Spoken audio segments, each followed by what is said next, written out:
What's life like inside the world's biggest prison?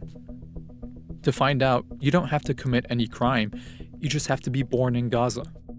This tiny strip of flat, open Palestinian land, about 25 miles long and only 7 miles wide at its widest point, is surrounded by Egypt and the Mediterranean Sea to the south and west, and Israel, which has closed Gaza off to the outside world since the early 90s.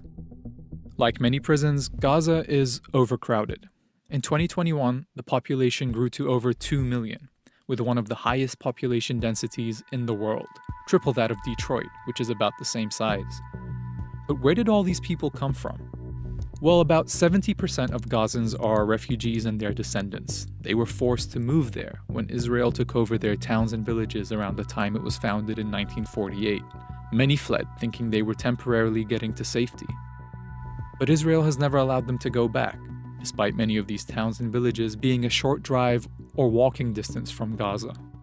Israel actually went on to occupy Gaza in 1967, imposed military rule on the people who lived there, and gave part of its territory to Israeli settlers.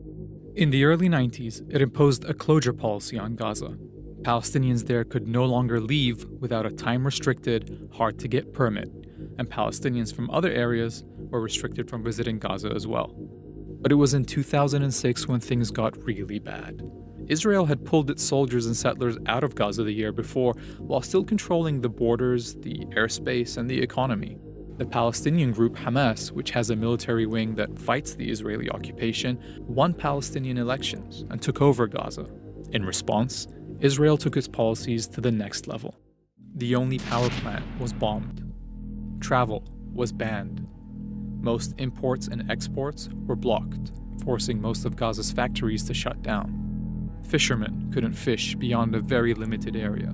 Supplies of fuel and electricity were reduced so much that people converted their cars to run on cooking oil. Even medical supplies were restricted. The Israeli government decided how much food would be let in by calculating how many calories everyone in Gaza would get.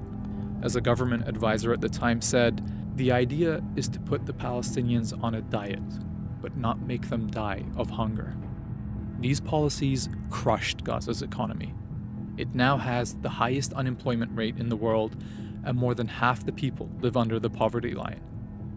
Even materials to build infrastructure like sewage treatment plants have been held back, so raw sewage is pumped into the sea. In 2012, the United Nations said that if things didn't get better, Gaza would be unlivable by 2020. Instead, things got even worse. There have been several major military assaults by Israel on Gaza. Israel says the goal of these assaults is to limit Hamas's ability to fight. Thousands of civilians have been killed, and tens of thousands of homes destroyed in these assaults. Israeli officials call it mowing the lawn. But even when the assaults stop, supplies to rebuild are often prevented by Israel from entering the territory. Meanwhile, the Egyptian government is a close ally of the Israeli government and has long helped maintain the siege. Its border with Gaza has often been closed as well. When the border does open, only a few hundred people are allowed in or out. For a while, Gazans built a tunnel economy under that border, smuggling in everything from urgently needed supplies to weapons to even fast food from Egypt. But the Egyptian government eventually flooded many of the tunnels and even destroyed one of its own border towns to cut off these supplies. About half of Gaza's population are children, meaning they've only ever known life under this blockade. They've never known a full day with electricity. They know when the bombing starts, there's nowhere for them to flee. They know that when they get older, they're probably not going to find work.